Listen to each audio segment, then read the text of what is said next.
ശ്രീമദ് ഭാഗവതത്തിലെ കർദമ മഹർഷിയുടെയും ദേവഹൂതിയുടെയും കഥയാണ് ഇന്ന് പറയാൻ പോകുന്നത്. ബ്രഹ്മാവിൻ്റെ മാനസപുത്രനായ കർദമ മഹർഷി ഭഗവാൻ മഹാവിഷ്ണുവിനെ പ്രീതിപ്പെടുത്താനായി സരസ്വതി നദീതീരത്ത് 10,000 വർഷം കഠിന തപസ് ചെയ്തു. മഹർഷിയുടെ ഭക്തിയിൽ പ്രസന്നനായ ഭഗവാൻ അദ്ദേഹത്തിന് പ്രത്യക്ഷനാവുകയും പ്രജാപതിയായ സ്വയംഭുവ മനു തൻ്റെ പുത്രിയായ ദേവഹൂതിയെ അദ്ദേഹത്തിന് വിവാഹം കഴിച്ചു നൽകുമെന്ന് അരുളി ചെയ്യുകയും ചെയ്തു. താമസിക്കാതെ മനുവും ശതരൂപയും തങ്ങളുടെ മകളുമായി ആശ്രമത്തിലെത്തുകയും ഭക്തിയുടെയും വിനയത്തിൻ്റെയും പ്രതീകമായ ദേവഹൂതിയെ കർദമന് കൈപിടിച്ചു നൽകുകയും ചെയ്തു.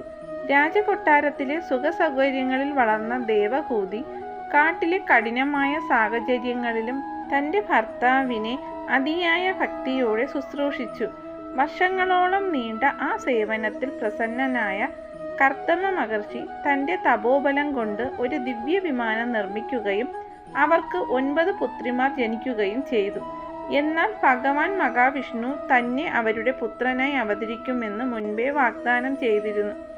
അങ്ങനെ ലോകത്തിന് ജ്ഞാനം പകർന്നു നൽകാനായി ഭഗവാൻ ദേവഹൂതിയുടെ ഗർഭത്തിൽ കപിലമുനിയായി അവതരിച്ചു.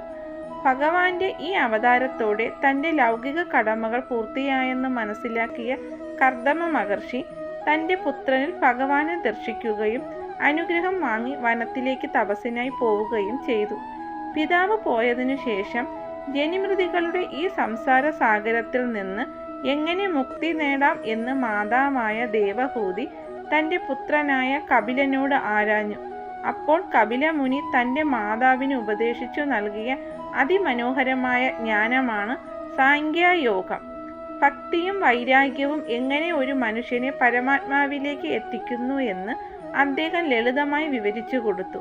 പുത്രന്റെ ഉപദേശങ്ങൾ കേട്ട് ധന്യയായ ദേവഹൂതി ഭക്തിമാർഗത്തിലൂടെ മോക്ഷം പ്രാപിച്ചു.